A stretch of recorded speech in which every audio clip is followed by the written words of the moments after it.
자, 공부들 열심히 하고 계시죠? 이제 시험이 얼마 안 남았어요. 그쵸?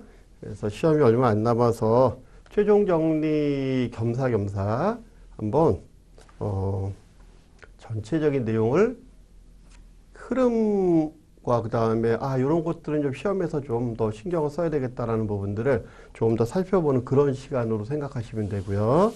재무설계 개론서부터 시작을 한번 해볼게요. 개론 쪽 하고, 그 다음에 직업윤리 쪽 같이 해서 시간이 많지는 않겠지만은 그래도 할 수 있는 거를 한번 다 해보자고요. 그래서 지금 강의를 어떻게 진행할 거냐면 교재를 보고 교재 안에서 이렇게 쭉 페이지 넘겨가면서 페이지 번호도 알려드릴 거예요. 페이지 넘겨가면서 여기서 이런 부분은 좀 더 봐주세요. 그 다음에 뭐 읽어드릴 부분 있으면 같이 읽어드리고 그 다음에 그 모든 걸 다 읽어드릴 수는 없으니까 요 파트는 중요합니다. 라는 부분으로 그래서 물론 이제 다른 쪽에서 나올 수 있겠죠. 그렇죠. 그렇긴 하지만은 그래도 확률상 좀 더 나올 수 있는 부분 그리고 우리가 마지막까지 살펴봐야 되는 부분들 그런 부분들을 좀 살펴볼게요. 자, 그러면 재무설계 개론 7페이지 넘어가시고요. 뭐 7페이지 쪽에서는 크게 중요한 건 없죠. 그래서 재무설계에 대한 정의 쪽에 8페이지 쪽에 재무설계에 대한 정의 쪽에 보면 재무설계가 뭔지만 한번 정도 읽어보시면 돼요. 그래서 9페이지 쪽에 보시게 되면 그 가운데쯤에 줄로는 한 네 번째 줄 박스발로 밑에 네 번째 줄 정도에서 보시면 재테크하고 재무설계에 대한 설명이 나와 있어요. 그렇죠? 재테크하고 재무설계. 재테크는 돈 버는 기술이고 재무설계는 종합적인 거다. 이런 식으로 해서 나와 있는 부분. 요거는 자주 나오는 부분이니까 한 번 정도 봐주시고 그 다음 그 밑에 재무설계의 필요성. 당연히 타이틀 위주로 기본적으로 봐주셔야 돼요. 그래서 인구구조가 변화가 되고 그러면서 한 페이지 넘겨보시면은 여기서 설마 이런 것까지 하면서 나오는 부분이 2020년도 현재 남자 여자 80.5세 메뉴에 86.5세 요 숫자 정도 하나 정도 기억을 해주세요. 그리고 점점 그 갭은 줄어들고 있다라는 거, 그 다음 금융환경 변화, 그 다음 소비자 니즈에 대한 변화. 여기서는 일단 기본적으로 이 타이틀들은 알고 있어야 되고 세부 내용들은 우리가 이미 알고 있는 내용들이니까 그렇죠?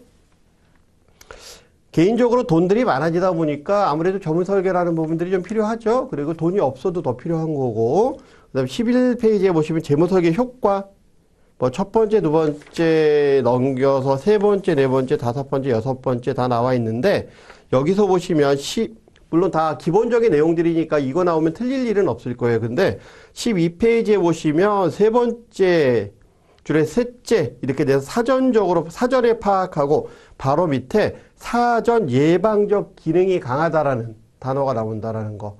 요거 중요하게 생각하셔야 된다 그랬고요. 그 다음에 재무설계에 대한 대상. 재무설계 대상은 그냥 모든 사람이 다 대상이다 라고 생각하시면 돼요. 돈이 특히 더 없는 사람이 더 필요하다라는 거. 그리고 13페이지에 보시게 되면 1번서부터 시작해서 1, 2, 3, 4, 5번까지 뒤에 페이지까지 나와 있는 거 굵은 글씨 무조건 쳐다보시고요. 요 정도에서 그냥 넘어가시면 돼요. 자, 1절은 이렇게 해서 넘어가시면 되고 그 다음에 2절 쪽에 보시게 되면 재무설계 역사. 재무설계 역사에서는 13이란 단어 맨 첫 번째 탄생해본 13인의 금융 전문가 이 13이란 단어 하나 기억해 두시고 안쪽에 굉장히 복잡하게 여러 가지 이야기가 나와 있는데 물론 이거는 우리가 강의 시간에 다 정리를 한번 하긴 했지만 그래도 중요한 부분 17페이지에 보시면 국제 CFP 평의회 설립 쪽에 보시면 거기에 세 번째 줄에 우리나라 몇 번째 우리나라 12개 가입국의 만장일치로 13번째로 자, 13 또 나왔죠. 그렇죠? 13 13번째로 우리나라는 도입을 했다. 그 정도 봐주시면 될 것 같고 그 다음 맨 밑으로 내려가서 보시게 되면 17페이지 맨 밑에 내려가서 보시면 이런 얘기가 나와요. CFP 보더는 미국 자격에 대한 관리다 라는 부분 있죠. 그 다음에 국제 FPSB에선 우리 미국 이외 나머지 부분을 관리한다라는 거 그런 정도 봐주시면 되고 그 다음 한 페이지 넘기셔서 재무설계 국내 도입 13 기억하시면 되고 나머지들 18페이지에 나와 있는 것들은 간단하게 이렇게 보시면 돼요. 아무래도 소비자한테 필요하니까 그쵸? 예, 필요하니까 그리고 예를 들어 우리가 윤리를 강조하는 부분 중에 하나가 어떤 부분이에요? 아무래도 재무설계사가 전문적인 재무설계사이긴 하지만 자기의 실적을 위해서 뭐 이런 부분들이 있다 보니 그런 것들을 좀 지향하고 그 다음에 좀 전문가적인 이미지를 갖자라고 해서 국내 도입한 거니까 그런 정도만 알아두시면 될 것 같고, 그 다음에 국내 자격인증제도 그 옆에 페이지 19페이지에 보시면 맨 밑에 여기서 중요한 거 CFP는 4가지, 그 다음에 AFP는 3가지 자격인증 조건이 있죠. 그거 그래서 교육, 시험, 윤리, 그리고 AFPK 자격이 있는 데도 있고 없는 데도 있고, AFP 자격이죠. 우리나라는 K고요. 그렇죠? 그래서 맨 밑에 보시면 어느 나라는 있고 어느 나라는 없고, 미국과 캐나다 같은 경우에는 없고, 이런 부분 호주와 일본 같은 경우는 있고, 이런 부분들 봐주시면 되고, 그 다음에 3절쪽으로 넘어가셔서 재무설계사에 대한 이해 쪽에 가서 보시면 재무설계사의 정의 쪽에 세 번째 줄에 금융주치의라는 단어가 나올 거예요. 그리고 두 줄 내려가서 보시면 재무전문가라는 단어가 나올 거고, 그리고 그 옆에 페이지에 보시면 터미네이터라는 단어가 나올 거고, 그리고 세 줄 정도 내려가서 보시면 세일즈맨이 아니고 종합적인 재무전문가라는 단어가 나오죠. 그러면서 그 바로 밑에 금융교육 전문가라는 단어가 나오고요. 5줄 정도 내려가서 보시면 행동전문가, 상담전문가라는 이야기가 나오죠. 요것들도 단어 좀 기억해 주셨으면 좋겠고요. 그 다음에 넘어가셔서 재무설계사 자격인증과 자격갱신 쪽에 가서 보시게 되면 자격인증과 자격갱신, 특히 자격갱신 같은 경우에 보면 맨 첫 번째 줄이 2년이라는 단어 나왔죠. 그 다음에 윤리학점 2학점 필요하고, 그리고 20학점 취득해야 된다는 거. 222예요. 그쵸? 예, 요 부분 꼭 기억하시고요. 그 다음에 CFP는 학점이 30학점이라는 거. 그거 하나 차이가 있다라는 거. 나머지 부분은 넘어가셔도 되고요. 그 다음에 23페이지에 가서 보시면 03번에 재무설계사에 필요한 역량 쪽에서 맨 밑에 줄에 보시게 되면 전문 지식, 기술, 능력. 그래서 지식, 기술, 능력. 그럼 이 아래 뭐가 들어가 있느냐. 이건 자주 나오는 거예요. 전문 지식, 그 밑에 보시면 전문 지식은 뭐 금융정책 관련되는 이해에 대한 지식, 화폐 시간 같은 이런 부분들 나오죠. 요 3줄 정도, 맨 밑에 3줄 꼭 기억하시길 바라고, 전문 기술. 전문 기술은 맨 밑에서 세 번째 줄에 보면 전문가 정실의 원칙과 기반을 둔다라고 하면서 한 페이지 넘겨서 전문가적 책임, 업무 수행, 커뮤니케이션, 인지. 최소한 이 타이틀은 기억하셔야 돼요. 안에 나와 있는 얘기까지 기억하시면 더 좋은데 최소한 요 타이틀은, 그리고 전문 능력은 수집, 분석, 통합. 요건 요 정도에서 넘어가시면 될 것 같고요. 고객에 대한 이해, 행동재무학과 관련되는 부분인데 아무래도 인간은 합리적이다, 합리적이지 않다, 합리적이지 않다라고 배웠잖아요. 그렇죠? 그래서 차선책을 선택하는 게 최선보단 차선을 주로 이제 선택한다라고 많이 얘기들을 하는데, 그래서 27페이지에 보시면 여기서 중요한 단어는 손실회피, 소득효과, 단내리기 효과, 자기과실. 이거 구분하실 수 있어야 돼요. 그래서 본문에 나와 있는 내용 주고 이게 뭐냐라고 물어보면 이게 손실회피인지 소유효과인지 단내리기인지 자기과실인지 정확히 체크하실 수 있으셔야 되고요. 그리고 한 페이지 넘겨서 28페이지에 고객과의 커뮤니케이션. 여기서는 질문하기 쪽에 맨 하단에 가 쪽에 질문하기 쪽에 두 번째 줄에 정량적이라는 단어가 나오고, 그 다음에 정성적이라는 단어가 바로 밑에 나올 거예요. 정량적이 뭔지 정성적이 뭔지 구분하실 수 있으셔야 되고요. 그 밑에 개방형 질문과 폐쇄형 질문이 있죠. 그것도 마찬가지로 제가 이런 정도는 여러분들이 알고 계실 거기 때문에 따로 설명을 드리진 않아요. 그래서 거기 보시게 되면 그 옆에 페이지에 보시게 되면 세 번째 줄에 관계 초기에는 폐쇄형 질문부터 시작하는 게 효과적이다. 그리고 점점 관계가 쌓이면 그 옆에 뭐라고 한다? 개방형으로 간다. 그 정도 알아두시면 되고 나머지는 그냥 읽어보시면 되고요. 이제 프로세서 넘어가셔서 33페이지 화폐화 시간 가치. 화폐화 시간 가치에서는 맨 밑에 줄에 단리와 복리가 어떻게 차이가 나는지 분명히 알고 계셔야 되고요. 그리고 한 페이지 넘겨서서 34페이지 보시면 이자율. 이자율에 대한 개념 정확히 알고 계셔야 돼요. 그래서 두 번째 줄에 보면 뭐라고 되어 있어요? 금리와 같은 개념이다. 그리고 그 바로 밑에 줄에 1년 정기적금에 적용되는 이자율이 3%라면 정기예금의 이자율과 동일하진 않다. 정기예금이 3%, 정기적금이 3%면 똑같이 3%는 아니죠. 정기적금은 작은 돈서부터 쌓여 들어가니까, 그렇죠? 예. 그래서 수익률이 똑같이 3%가 나오진 않아요. 그래서 동일한 이자는 아니다라는 거. 그리고 바로 거기서 세 줄 정도 내려가서 보시면 거기 수익률에 대한 개념이 나오죠. 수익률은 통상 투자 상품에 적용되는 개념이다. 총 투자 기간 동안 납입된 원금 대비 실이익. 나머지 부분들 여러분들 읽어보시면 되고 그 옆에 페이지 현재 가치 그리고 그 밑에 미래 가치에 나와 있는 공식 기억하셔야 돼요. 특히 공식 쪽에 보시게 되면 이렇게 오늘 처음이자 마지막으로 아마 필기할 것 같은데 여기서 N승 들어가 있는 거 있죠. 이게 분기복리인지 아니면 반기복리인지 월복리인지 그렇죠? 예, 요 부분. 그래서 뭐 분기복리면 4가 될 거고 반기복리면 2가 될 거고 월복리면 12가 되겠죠. 그렇죠? 요 부분은 분명히 기억하셔야 됩니다. 그래서 공식으로 나와 있을 때 이게 뭔지 기억하셔야 되고요. 정기적 현금 흐름은 적금을 분다라고 했을 때 예를 들어서 매년 초에 불 때와 매년 말에 불 때 당연히 초에 불 때 더 이자가 더 많이 나오겠죠. 예, 그래서 맨 밑에서 네 번째 단락. 맨 밑에 단락이죠. 35페이지 맨 하단. 정기적 현금 흐름에서는 여기서부터 끝에 페이지까지. 요거 한 번 정도 읽어보시면 되고요. 그리고 넘어가서 4번. 연복리 이외에 복리 횟수와 이자율 적용 방금 말씀드린 그거 얘기하는 거죠. 예, 그리고 복리와 단리를 비교했을 때 복리가 언제나 더 많이 나온다? 아니죠. 첫 해는 이자에 이자가 붙어 들어가지 않고 첫 번째는 그냥 이자만 한번 붙어 들어가기 때문에 첫 번째에는 단리와 복리가 똑같죠. 그리고 그 다음서부터 복리가 좋다라는 거. 그래서 언제나 복리가 좋은 건 아니다라는 거. 그 다음에 재무설계 프로세서를 살펴보게 되면 37페이지에 그림 2-1 이 그림에 나와 있는 깨알 같은 글씨는 뒤에 페이지에도 다 나와 있죠. 요 깨알 같은 글씨는 꼭 살펴보시길 바라고요. 그래서 38페이지에 보시면 목소리가 조금 빨라도 이해하세요. 자, 고객과의 관계 정립 제일 중요한 게 뭐예요? 신뢰죠. 그렇죠? 그래서 핵심 상담 요소 가운데쯤에 보시면 두 번째 줄에 신뢰.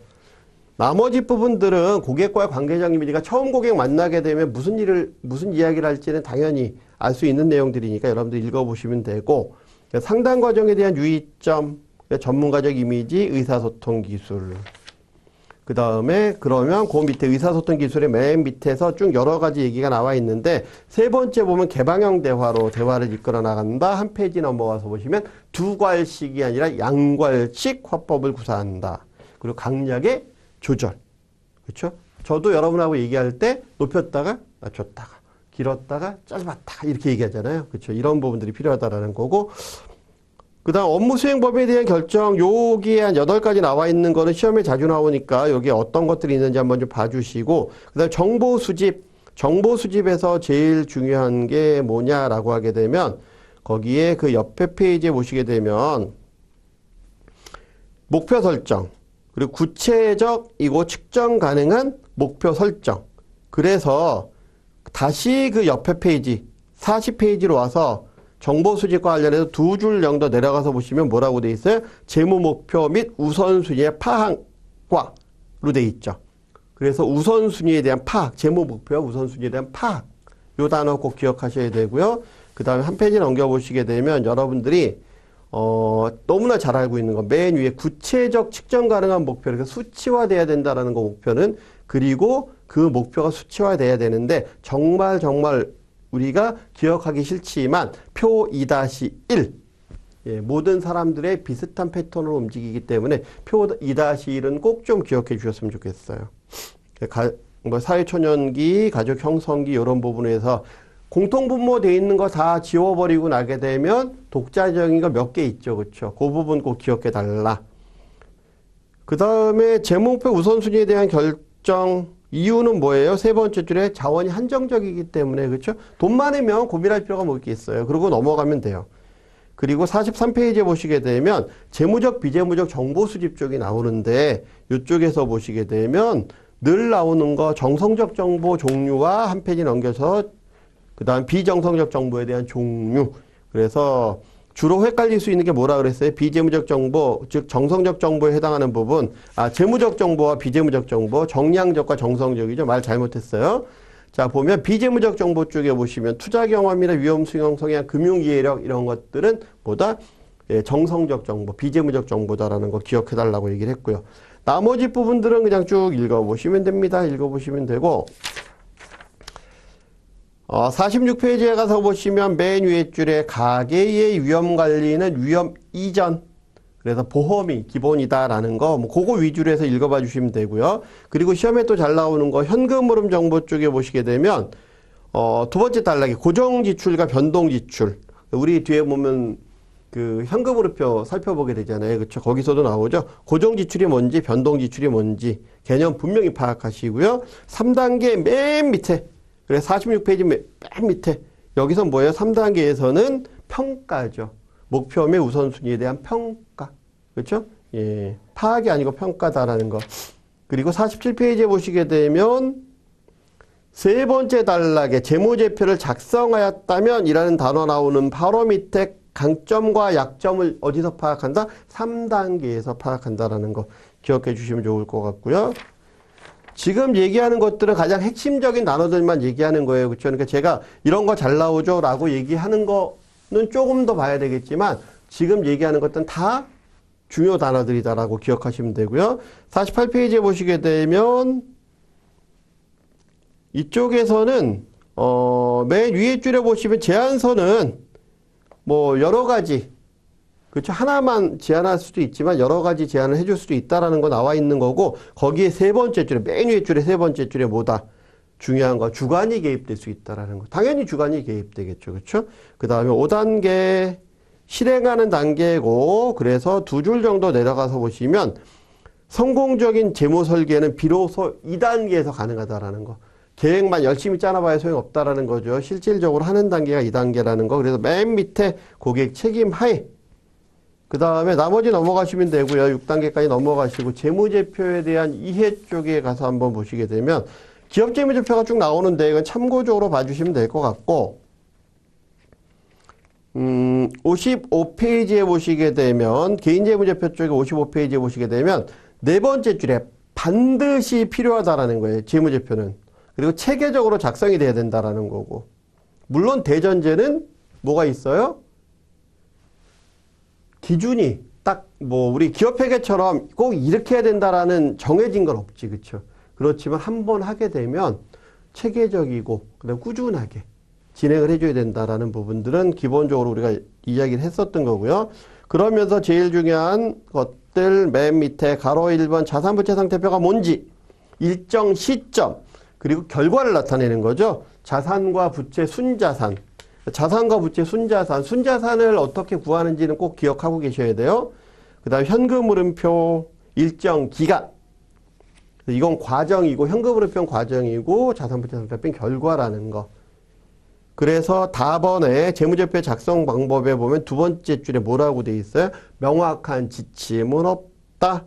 바로 밑에 고객 상황에 따라 조정될 수 있다. 그렇지만 고단락 맨 밑에 줄에 일관성을 유지하는 건 필요하다.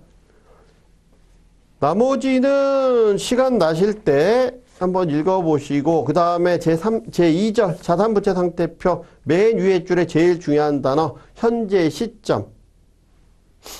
그래서 그 옆에 쭉 가서 보시면 과거의 재무 활동의 결과, 그렇죠? 어떻게 활동했는지에 따라서 나타나는 결과치다라는 부분 기억하시면 될 것 같고 자산부채 상태표의 정의 쪽에서 밑에서 세 번째 줄에 보시게 되면 자산에서 부채를 빼면 뭐가 나온다? 순자산. 그리고 자산은 왼쪽에 부채는 오른쪽에 차감하게 되면 순자산 나온다라는 거.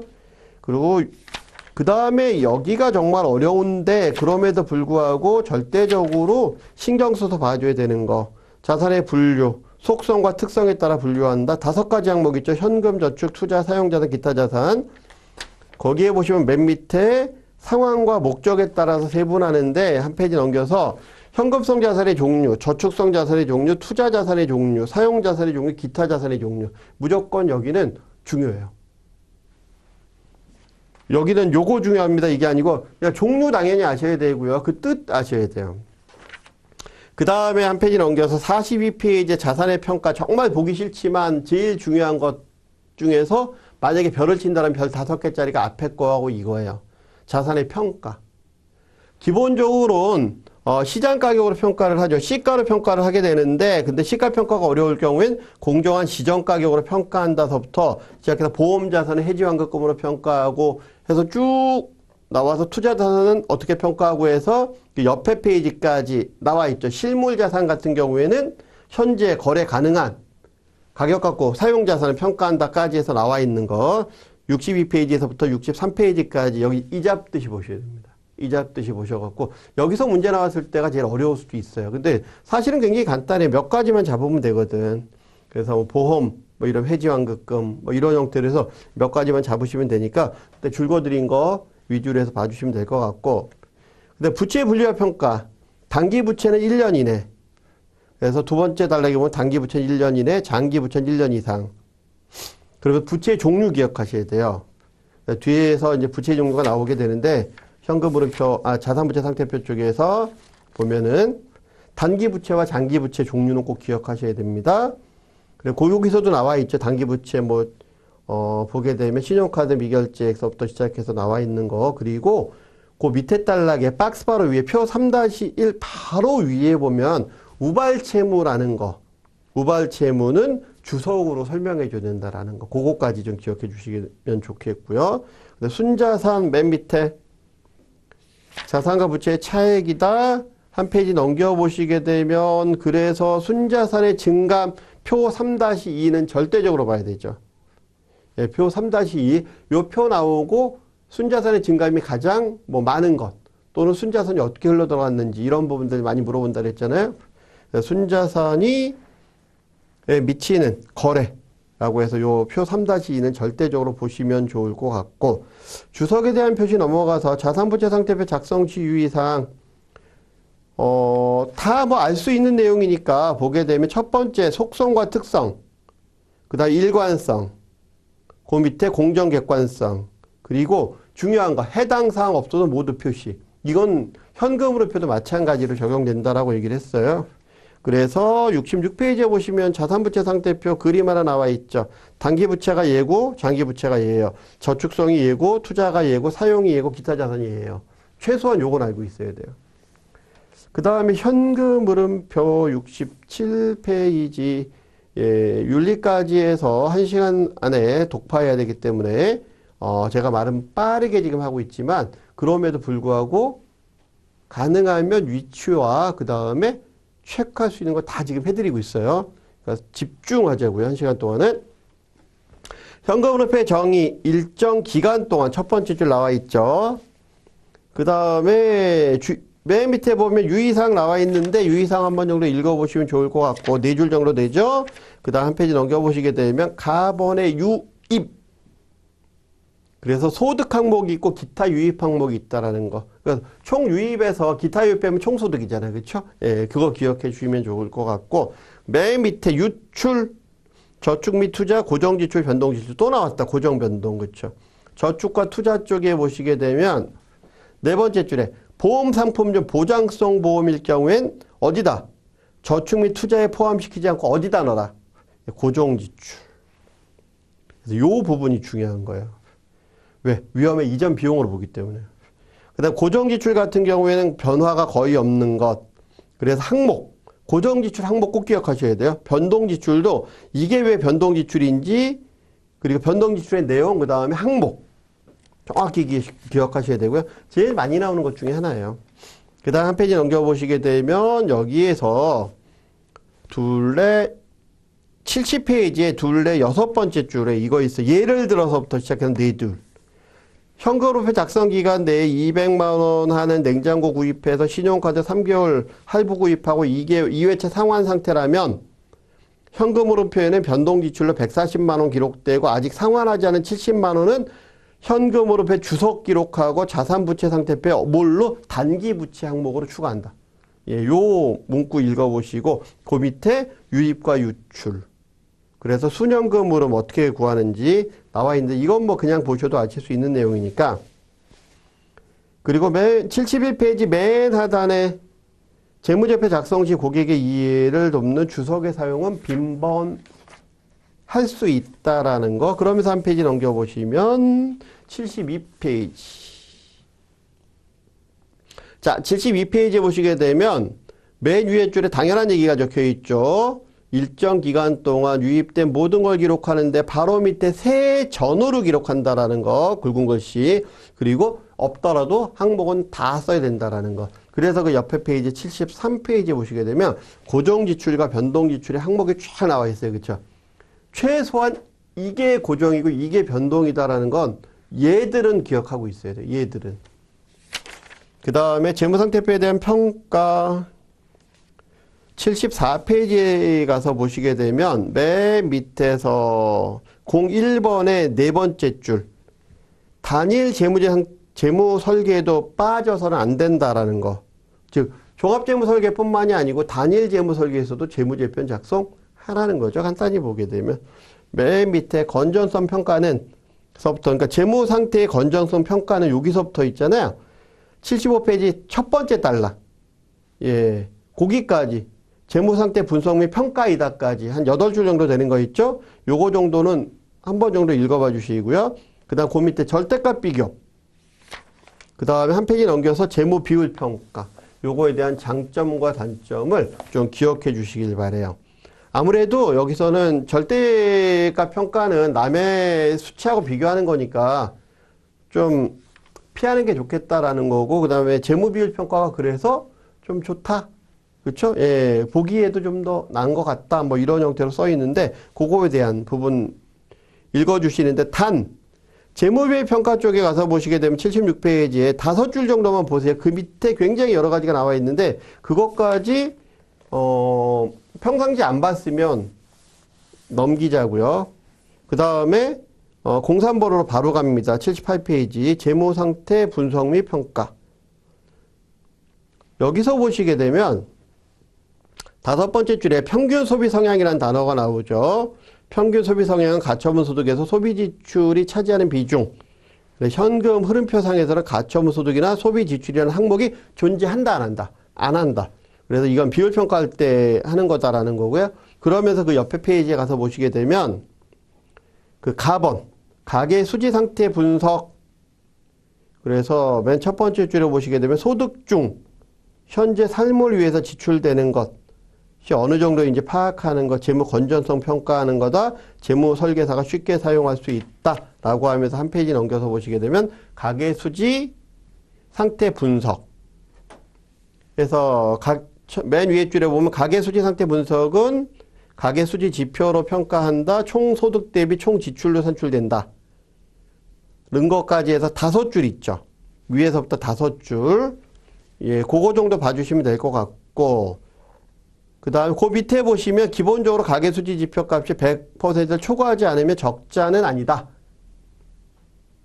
그 다음에 그 옆에 페이지에 보시게 되면 공식 나오는 건 기억하셔야 돼요. 공식. 그리고 그 밑에 가로 3번의 소비 성향 분석. 현금 흐름표에서 살펴본 바와 같이 하면서 고정지출과 변동지출로 나눠졌었는데 여기서는 또 그 밑에 소비지출과 비소비지출로 깔아놓고 있어요. 여기선 고정지출, 변동지출을 앞에 우리가 봤잖아요. 그렇죠? 그러니까 여기서 소비지출이 뭔지, 그 다음에 비소비지출이 뭔지에 대한 개념을 정확히 알고 계셔야 됩니다. 그래서 맨 밑에 줄에 보시게 되면 81페이지 맨 밑에 비소비지출의 증가는 가계 소비 여력을 줄이는 결과. 그래서 한 페이지 넘겨보시게 되면 표 3-7 소비지출과 비소비지출의 종류가 나오죠. 예, 요거 정확히 기억하셔야 됩니다. 그래서 그 옆에 페이지에 보시게 되면 거기에 고정지출과 변동지출이면서 소비지출과 비소비지출로 이렇게 섞여 들어가는 표가 있죠. 그쵸? 거기서 조금 헷갈릴 수 있는 거 몇 가지를 표를 해놨으니까 그거 정확히 기억하셔야 됩니다. 경조금, 기타 지출, 아파트 관리비. 그 다음에 84페이지 맨 위에 줄에 보시게 되면 일반적으로 평균 소비 성향 산출에 사용되는 가처분 소득은 가처분 소득에 대한 정의가 지금 여기서 나와요. 여기서 얘기하는 가처분 소득, 우리가 경제학에서 얘기하는 거는 소득에서 세금 뺀 건데 여기서는 소득에서 비소비 지출을 제외하는 것.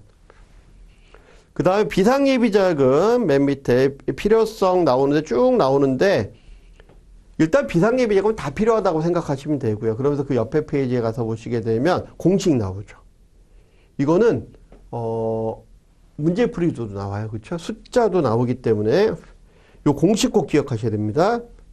유동자산, 유동성 자산 어떤 건지, 월평균 지출 뭔지, 여기 소득세 빼야 된다라는 거. 그리고 12개월로 해서 곱하기 3 또는 곱하기 6. 그래서 85페이지 밑에서 세 번째 줄쯤에 보시면 소득원이 다양할수록 가이드라인은 낮아질 수 있다라는 거 기억하시면 좋을 것 같고요. 그 다음에 비상예비자금의 운용 뭐 이런 부분들은 여러분들 읽어보시면 될 것 같고, 그리고 부채 적정성 평가 86페이지 하단 맨 하단 적정성 평가 지표. 그래서 첫 번째, 두 번째 나와 있는 거 총 소득 대비 부채 상환, 그 다음에 두 번째 밑에서 세 번째 줄이죠. 그러니까 총 자산에서 부채가 차지하는 비율. 그래서 그 옆에 보면 표가 나와 있죠. 이 공식은 기억하셔야 돼요. 공식을 기억해야 가이드라인은 주어질 거기 때문에 고민 안 하셔도 되지만 공식을 기억해야지 우리가 계산을 할 수 있으니까. 아주 간단한 계산들을. 그리고 87페이지에 보시면 가로 3번에 소비생활부채 적정성 분석 맨 두 줄, 최소한 두 줄은 기억하셔야 돼. 신용카드 미결제 대금이나 신용카드를 통한 현금 서비스 대출, 개인 시용 대출, 자동차 대출 등 주로 일상생활에서 발생하는 부채. 이게 무슨 부채? 소비생활 부채다라는 거. 나머지 넘어가시고 그 다음에 한 페이지 넘기셔서 88페이지에 보시게 되면 동그라미 1번 거주주택 마련 부채 상환 지표 세 번째 줄에 이자만 상환하는 경우에는 지표값이 낮을 수도 있다. 그렇기 때문에 두 줄 내려가서 지나치게 낙관적으로 평가하면 안 된다는 거. 공식 보면 무슨 얘기인지 알죠?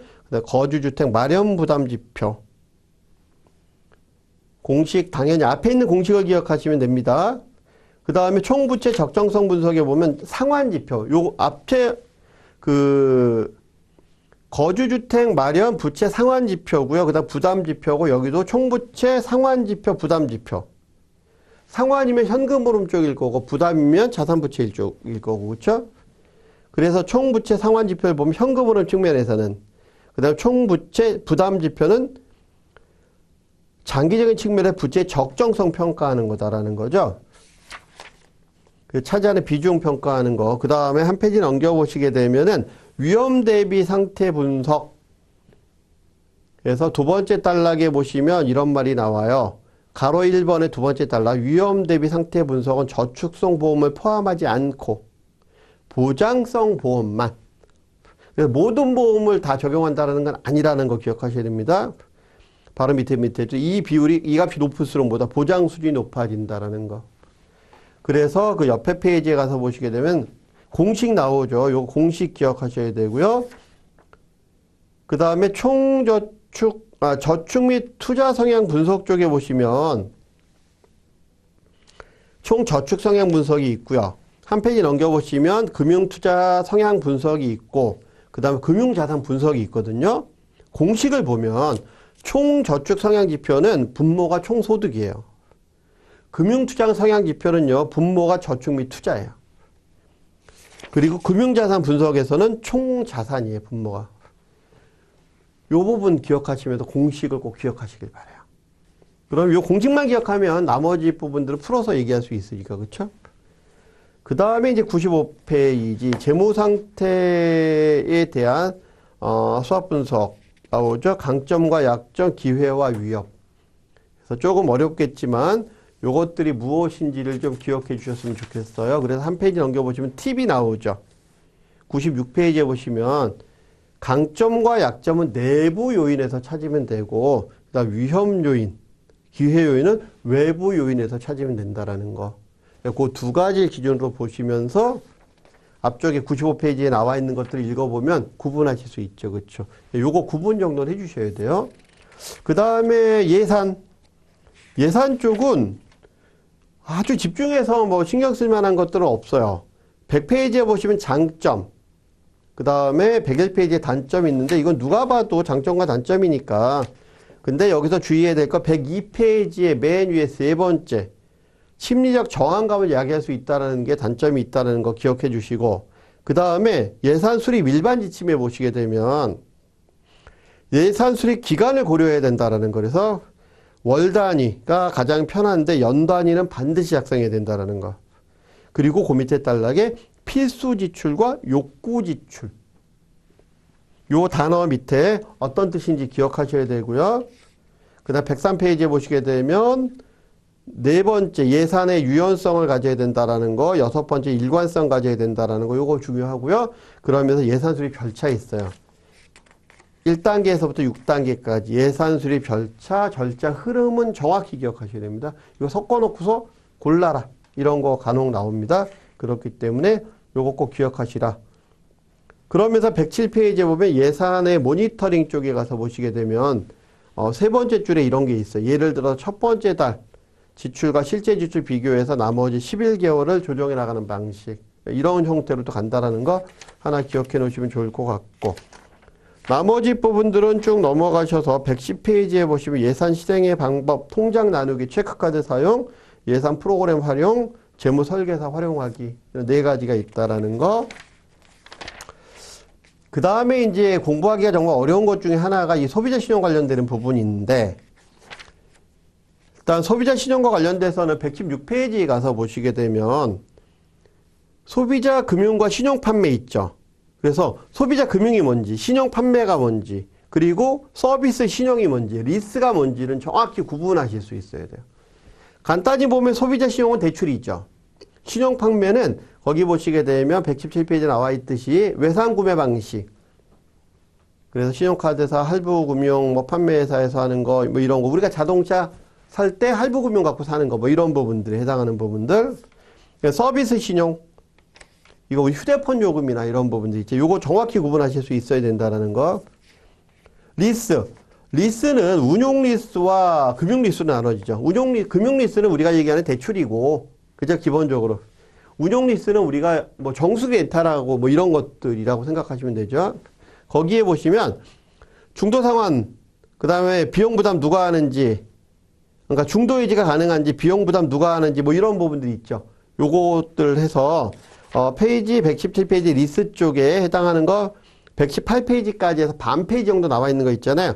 요거 금융 리스와 운용 리스는 정확히 구분하실 수 있어야 된다는 거. 요 부분 꼭 기억하셔야 되고요. 신용카드는 특별한 게 없죠. 여러분들이 잘 알고 계신 거니까 넘어가셔서 소비자 신용의 단점도 물론 이제 굵은 고치 위주로 봐주시면 좋겠죠.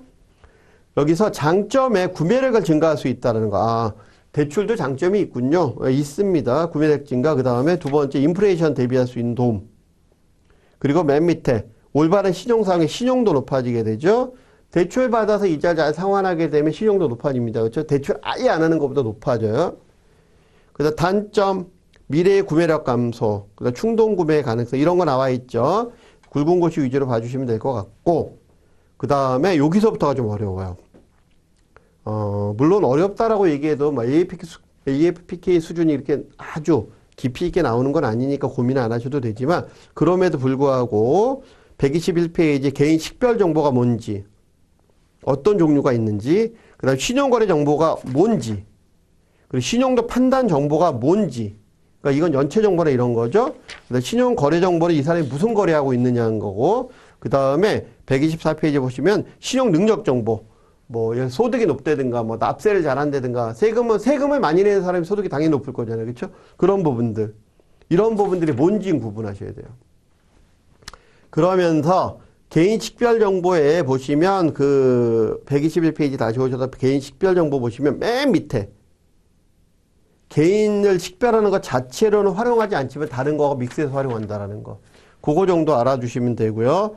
그래서 각각의 정보가 뭔지 봐주시고, 어렵긴 하지만 이걸 다 외울 수 없으면 최소한 이건 봐주세요. 123페이지에 보시게 되면 박스 가로, 그 박스 바로 위에 질서 문란 정보가 어떤 건지, 이건 눈으로만 봐도 알 수 있는 거니까.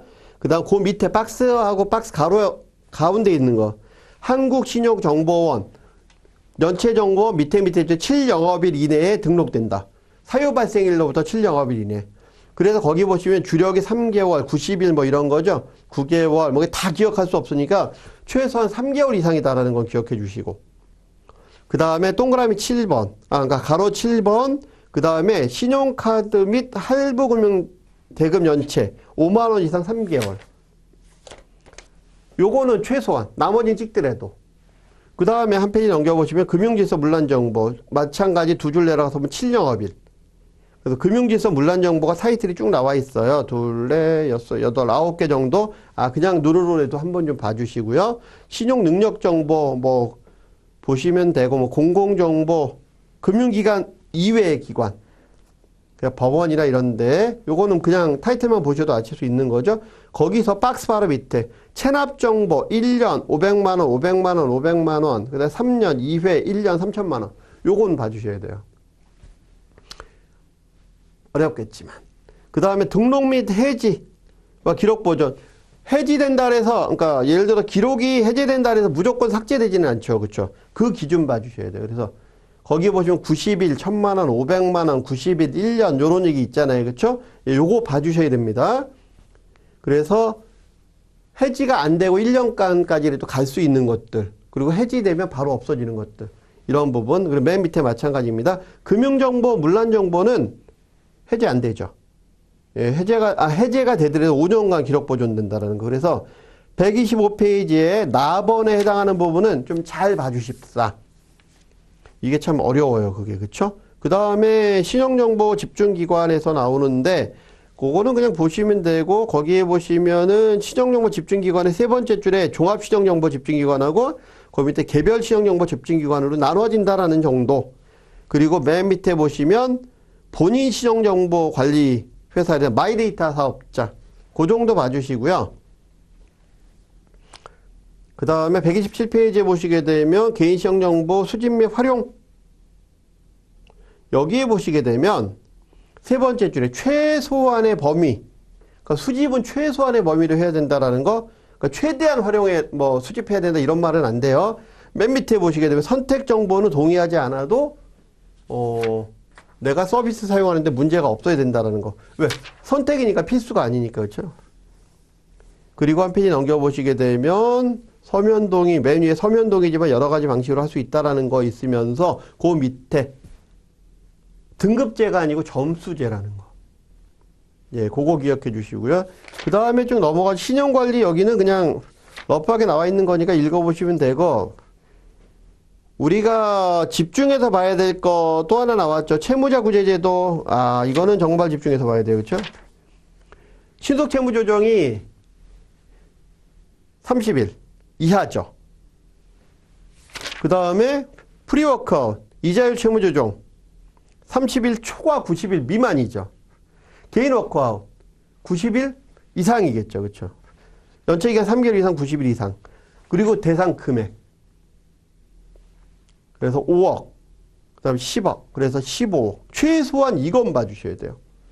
그러면서 133페이지에 보시게 되면 신속채무조정 쪽에 보시게 되면 가로 3번의 채무조정 대상 채무의 바로 밑에 무담보 채무를 대상으로 지원한다라는 거.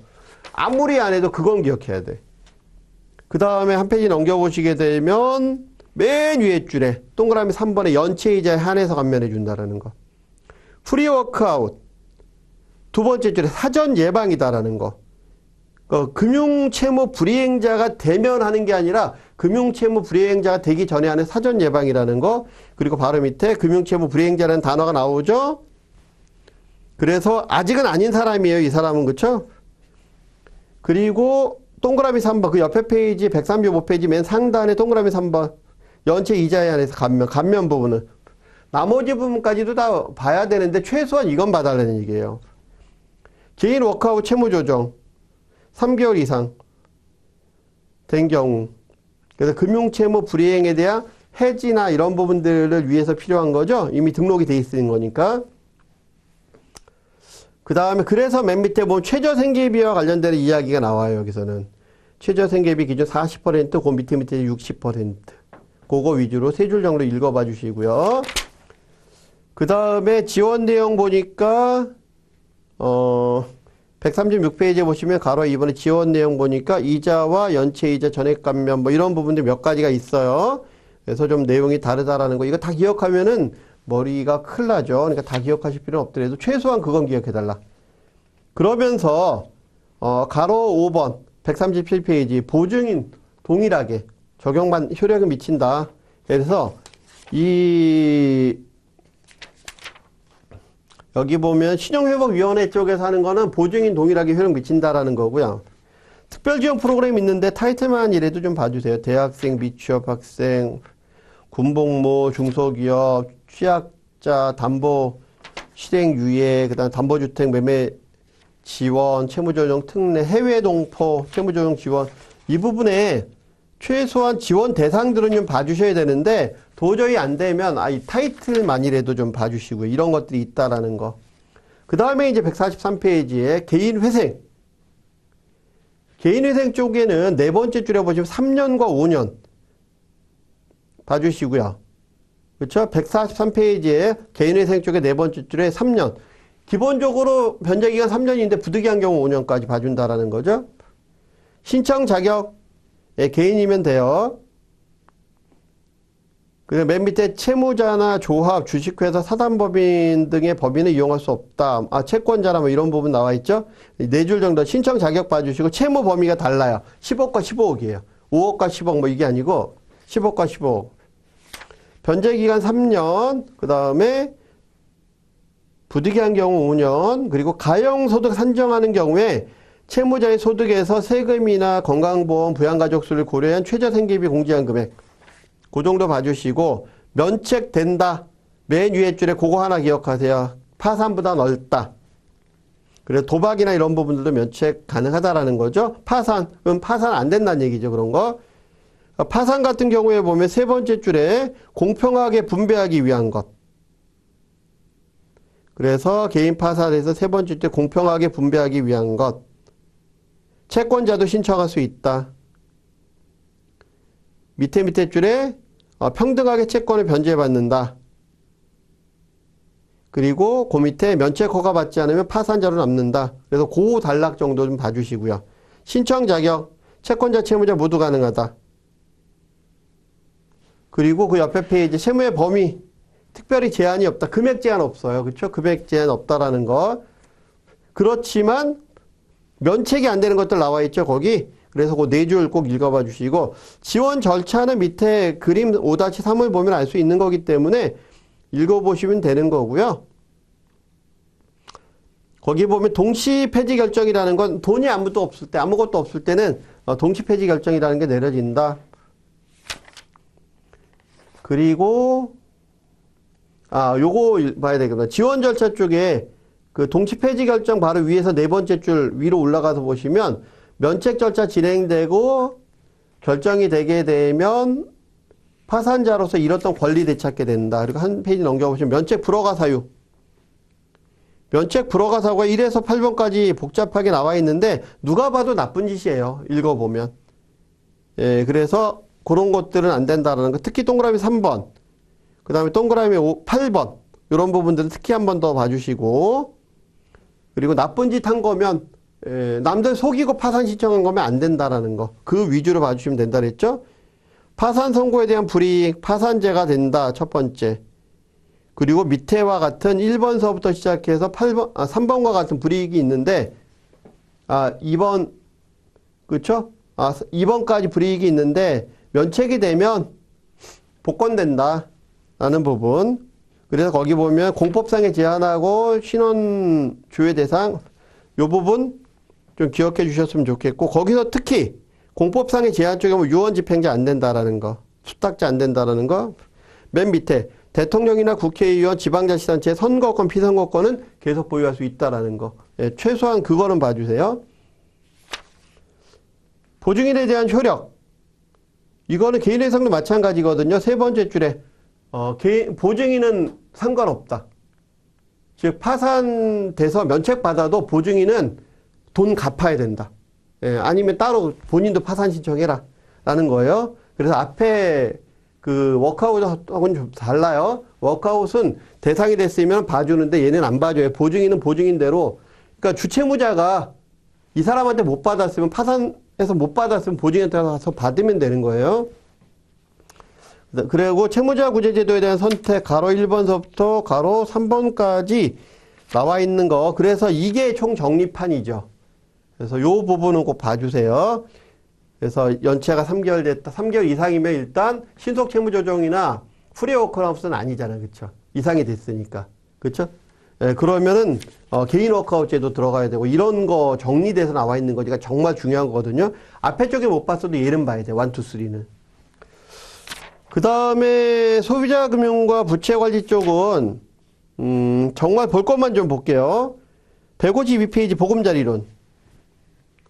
153페이지에 내 집 마련 디딤돌 대출. 아주 세부적인 내용까지는 몰라도 신청 대상. 그 다음에 거치 기간이 있는지 없는지. 그리고 대출 가능 금액. 요 정도는 봐주세요. 최소한. 안에 나와 있는 거 너무 복잡하긴 안 보시더라도 특히 내 집 마련 디딤돌 대출은요. 세대주여야 되고 세대주를 포함한 전원이 무주택이어야 돼요. 그러니까 요런 것들이 틀리다라는 거지. 보금자리론하고 내 집 마련 디딤돌 대출과 살짝 다른 부분들이 있으니 그런 부분들 좀 봐주시면 좋을 것 같고, 그리고 여기는 거치 기간도 있어요.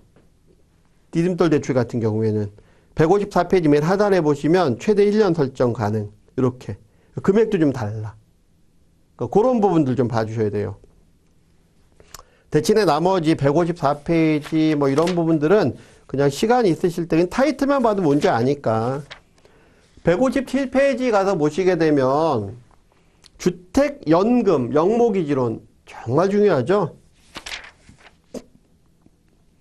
내 집 마련 3종 세트 있습니다. 158페이지에 1, 2, 3. 그래서 그 세 가지 주택담보대출 상환형 주택연금 55세 기준이에요. 9억이 기준이고요. 그 다음 우대형 주택연금, 우대형 주택연금은 주택이 1.5억 미만이어야 돼요. 1주택 소유자여야 되고, 그리고 기초연금 수급자여야 돼. 그 바로 밑에. 그게 아주 정리가 잘 돼 있어요, 이쪽이. 그 다음 주택연금 사전 예약 보금자리로는 만 40세 이상인 경우 미리 신청하면 된다라는 거. 그런 부분들이 나온 거고, 가입요건 쪽에 동그라미 1번, 주택 동그라미 2번, 그 다음에 동그라미 3번, 4번 다 시험 문제에 나올 수 있는 것들이에요. 그래서 이런 부분들은 주택연금 쪽에서는 요 가입 연령, 그 다음에 보유수, 주택 보유수, 그리고 대상주택 거주요건, 요거는 다 시험 문제로 나올 수 있는 부분이에요. 연금 지급 방식은 지금 쓰는 방식하고 약간 요게 책이 약간은 세월이 지난 내용이 적혀 있어서 요즘은 초기증액이다, 정기증가형이다 뭐 이런 식으로 쓰는데 약간 지나 있어서 요 부분은 나올 확률이 그렇게 높지가 않아요. 대신에 연금지급 유형은, 근데 연금지급 방식 있죠. 종신지급, 확정기간 방식, 대출상환 방식, 우대 방식. 요 타이틀 정도라도 최소한 기억하시고요. 그러면서 거기 보시면 우대 방식, 특히 우대 방식 같은 경우에는 조금 아까 그랬죠. 기초연금 수급자여야 된다라는 거. 그런 부분들 1.5억 미만 이런 부분들은 꼭 기억해 주시고, 넘어가서 이게 제일 어려울 거예요. 162페이지 주택연금의 이용시 주의사항. 그래서 가입자 사망 시 6개월 기억하시고, 채무 인수에 대한 6개월. 그 다음에 담보주택 변경해도 돼요. 변경하게 되면 뭐 주택 다시 금액 산정해서, 그래서 이사 가면서 내가 주택이 있었는데 집 팔고 이사 갔어요. 그래서 다른 주택을 샀어요. 그러니까 이사 간 거지. 그럼 이거 갖고도 가능해요. 그런 부분에 가능하다라는 거. 그래서 거기 보시면 주택연금 이용 중에서 이사하는 경우에 담보주택 변경해서 가능하다. 대신에 금액은 바뀌겠죠. 근데 안 되는 거 있어요. 기존 보증계약 유지하고 일반주택과 노인복지주택 및 주거목적 오피스텔 간의 담보주택 변경, 가르고 이사는 불가. 뭐 이렇게 나와 있는 거 있죠. 그래서 안 되는 거 있다는 거. 지급정지 사유. 그 다음에 지급정지 사유 밑에 우대 방식도 나와 있죠. 요 파트는 보셔야 돼요. 한 페이지 전체. 예. 근데 읽어보면 어려울 게 하나도 없어. 요 파트는 봐야 돼요. 그 다음에 163페이지에서부터 164페이지까지 나와 있는 거는 만기일시 상환 방식, 원리금 균등분할 상환 방식, 그 다음에 원금 균등 분할 상환 방식, 거치후 분할 상환 방식이 있는데 거기 보시면 164페이지 이게 결론이에요. 164페이지 동그라미 5번에 만기일시 상환과 원리금 또는 원금 균등 분할 상환 방식에 의한 상환할 경우 발생하는 총 이자와 비용은 차이가 없다. 차이가 있다라는 거. 차이가 없다가 아니라 차이가 있다라는 거. 그래서 만기일시 상환이 이자가 제일 높아. 근데 원리금 균등분할 상환이 그 다음에 높고 원금 균등분할 상환이 제일 낮죠. 이자 부담이. 예, 그렇게 기억하시면 된다 그랬죠. 그래서 차이가 있다라는 거. 그래서 그 밑에 표가 나와 있죠. 차이가 나잖아요. 그렇죠. 표 5-6 보면 그거 만기일시 상환이 제일 비싸고 원리금 균등분할 상환이 그 다음에 비싸고 원금 균등분할 상환이 제일 싸고 이자 들어가는 비용으로 따지면 그것만 기억하시면 돼요. 왜냐면 단어 보면 걔가 뭔지는 아니까. 그 다음 대출한도 결정 쪽에 보시면 담보유정 비율 LTV 그 다음에 DTI 신 DTI를 기억해야 되겠죠. 신 DTI 그리고 DSR 168페이지 보면 DSR 요거 공식서부터 시작해서 요건 다 잘 기억해야 돼요. 요거는 정확히 기억해야 된다. 공식하고 그 다음에 의미. 왜냐하면 이 부분이 특히 DSR 요즘에 부동산과 관련해서 이슈가 많잖아요. 그렇죠? 부동산 대출 관련해서 이슈가 많죠. DTI 풀었느니 뭐 그 다음에 LTV를 뭐 좀 느슨하게 해줬느니 뭐 이런 얘기 많잖아요. 그렇죠? 예, 그러면서 그래도 DSR은 살아있느니 뭐 이런 얘기 많잖아요. 그렇죠? 그렇기 때문에 정확히 기억할 수 있어야 된다. 공식과 그 다음에 의미. 그 다음에 쭉 넘어가셔서 보시게 되면 요거 정도 하나는 잠깐만요. 여기 하나 정도가 166페이지로 다시 오셔서 166페이지로 다시 오셔서 그 박스 위에서 세 번째 줄 신 DTI를 적용할 때 두 번째 주택담보대출의 만기는 15년으로 적용한다라는 거 이런 부분들도 같이 좀 봐주시면 좋을 것 같고요. 그 다음에 그 166페이지 맨 위에 MCG 있죠? 예, 그것도 그 의미 어떤 건지 소액 임차 보증금 차감하는 부분 보증부 그거까지 정리하시고 그 다음 금융소비자 보호 페이지 177페이지에 보시게 되면 전문금융소비자와 일반금융소비자로 나눠지는데 우리가 보호해야 될 건 일반금융소비자 대상이다라는 거 그 정도 봐주시면 되고요. 그리고 178페이지에 보시면 맨 밑에 금융소비자 보호가 왜 필요하냐라고 했을 때 두 번째 줄에 정보력과 교섭력 관련 때문에 그렇죠. 예, 정보력과 교섭력이 일반금융소비자는 상대적으로 떨어지기 때문에 그리고 181페이지 쪽에 보시게 되면 그래서 금융소비자 보호법의 주요 내용을 보게 되면 동그라미 1번에 금융상품 및 금융상품 판매업 분류할 때 동일기능, 동일규제 동일기능, 동일규제 증권회사에서 주식 팔 때와 만약에 증권회사에서 펀드 팔고 은행에서 펀드 팔면 똑같이 펀드 파는 거니까 같은 규제를 하겠다라는 거죠. 그런 부분 옛날에는 다르게 규제했었거든요.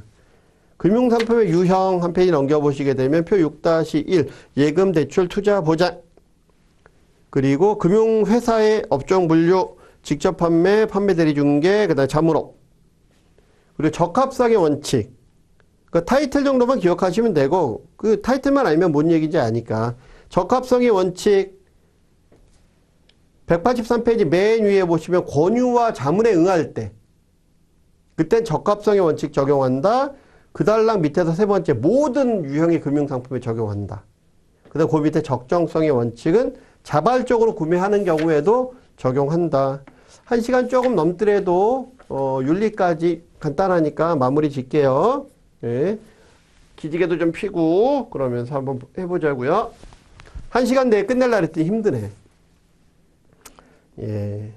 그래도 할 건 해야 되니까 그렇죠? 세 번째 줄에 보시게 되면 적정성의 원칙 세 번째 줄에 보시게 되면 보장 투자 대출 상품에 대해서 적용한다라는 거. 그리고 넘어가셔서 4번의 설명 의무 두 번째 줄 모든 금융상품에 적용한다라는 거. 그리고 고달랑 맨 밑에 일반 금융 소비자가 특정 사항에 대해서만 원하면 그것만 할 수 있다라는 거. 그리고 185페이지에 박스 바로 밑에 세 번째 줄 다만 계약 체결 후 계약 내용에 따라서 계속적 반복적 거래, 그다음 갱신, 그다음에 금융상품 자문서 제공하는 경우 온라인 뭐 이런 걸로 해서 그 밑에 설명서를 제공하지 않아도 된다 해서 네 줄 나와 있는 거 있죠. 그 네 줄에 나와 있는 종류들은 기억하실 필요가 있고요. 나머지 넘어가시고 뭐 불공정 부당 행위 뭐 이런 부분들은 그냥 보면 알 수 있는 거니까 넘어가시면 될 것 같고요. 그리고 189페이지 어떻게 보면 금융소비자 쪽에서 하이라이트가 이거죠. 손해배상 입증책임. 그리고 입증책임에 대한 전환. 원래 누군가에 의해서 내가 피해를 봤으면 피해를 본 사람이 저 사람이 잘못했다라고 입증을 해야지 되는 거거든요. 근데 금융소비자 입장에서 저 사람 금융기관이 잘못했다라고 입증하기가 어렵잖아요. 사실 그렇죠. 그러니까 입증책임의 전환. 금융기관이 잘못하지 않았다라는 걸 입증하지 않으면 잘못한 거야, 걔는. 그게 이제 입증책임의 전환이라 그랬죠. 위법계약 해지권 최대 5년. 판매 제한 명령을 내릴 수도 있고요. 징벌적 과징금 및 과태료. 그래서 50% 1억 원, 3천만 원. 요 네 줄 있죠. 예, 요거 구분하실 수 있어야 돼. 위에는 입증책임 전환, 그 다음 최대 5년. 그리고 타이틀 기억하시면 되는데 과징금과 과태료는 구분해서 네 줄 나와 있는 거 기억해 달라는 거고요. 그 다음에 넘어가셔서 보시면 190페이지 맨 밑에 분쟁 조정 30일과 60일. 맨 밑에 30일, 그 191페이지에 30일과 60일 이내에 그거 정도 위주로 해서 한번 읽어보시면 되고, 나머지 부분들은 특별한 거 없어요. 이제 윤리 쪽 간단하게 한 5분 정도에 걸쳐서 윤리 쪽 한번 살펴볼게요. 윤리 쪽은 4페이지, 윤리 4페이지, 충실 의무, 고지 의무, 진단 의무, 자문 의무, 갱신 유지 의무. 그 5가지 있다라는 거 정확히 기억하셔야 되고요. 그러면서 진단 의무 쪽에는 6페이지 진단 의무 쪽에는 두 번째 단락에 투자자 적합성 이라는 단어가 거기 나온다라는 거. 그리고 자문 의무 같은 경우에는 이거는 내가 잘 모르는 내가 비전문 분야는 자문 받아야 된다는 얘기예요. 그렇죠? 예, 그런 부분에서 자문 의무 맨 밑에 쪽에 보시면 고객이 이 비전문 분야에 대해서 요청하는 경우에 나도 서비스를 받아야 된다라는 거. 그래서 상호 협조가 필요하다라는 거죠. 그 다음에 8페이지. 윤리기준은 원칙과 행동 규범 그리고 결격 사유. 이 세 개의 장으로 이루어진다는 거예요. 윤리규정은. 그리고 윤리원칙. 그래서 윤리원칙 같은 경우에는 8가지 윤리원칙이 있죠. 고객 우선의 원칙, 성실성, 객관성, 공정성, 전문가 정치, 능력 개발, 비밀 유지, 근면성. 요건 참 어렵지만 최소한 그거 나와 있는 타이틀 밑에 2개씩 하고, 예를 들어 성실성 같은 경우 고객 우선은 바로 알 수 있으니까 성실성은 믿음과 신뢰, 객관성은 분별력과 객관성, 지성적인 정직 뭐 이런 거, 공정성은 남하고 똑같이 대해줘야 되겠죠. 이해상충, 차별이 없는 거, 동등하게 대해주는 거. 전문가 정치는 아무래도 뭐 슈트도 좀 잘 입고, 그렇죠? 이미지도 좀 관리하고 뭐 이런 부분들까지 포함하는 거. 태도와 방법, 자부심과 책임감. 능력 개발의 원칙은 내가 능력이 없으면 안 되잖아요. 그렇죠? 뭐 그런 부분이고. 지속적으로 노력해야 되겠죠. 비밀 유지. 그리고 근면성의 원칙. 근면성은 신속과 근면. 그리고 사전 계획. 요게 이제 주로 키워드가 되겠죠. 행동규범 쪽에 넘어가서는 고객과의 관계 정립서부터 쭉 나오는데, 요거는 안의 내용들을 뭐 하나하나 세부적으로 얘기할 수는 없으니 13페이지에 보시게 되면 가로 3번에 가로 1번 비밀 유지 예외사항 1에서 5번까지 이건 절대적으로 기억하셔야 되는 거고요. 그 다음에 15페이지에 가서 보시게 되면 15페이지에 한국 FPSB에 대한 의무에서 보시게 되면 가로 1번에 자격 표장 올바르게 사용해야 된다. 가로 3번에 주소지 바뀌었으면 1개월 또는 30일 이내에 통보.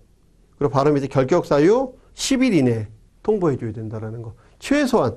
그러니까 굉장히 많은 내용들이 나와 있는데 그 내용들을 다 기억할 수 없으면 최소한 지금 이거는 기억하고 나머지는 찍자고요. 그 다음 결격 사유.